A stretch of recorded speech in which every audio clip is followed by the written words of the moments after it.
just sits and watches the people in the boxes. Everything he sees, he absorbs and adopts it. He mimics and he mocks it. Really hates the box, but he can't remember how to stop it.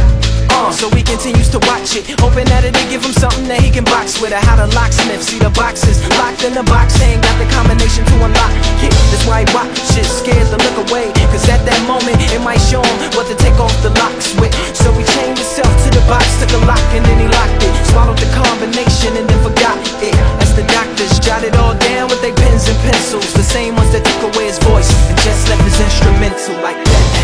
He never lies, he never lies.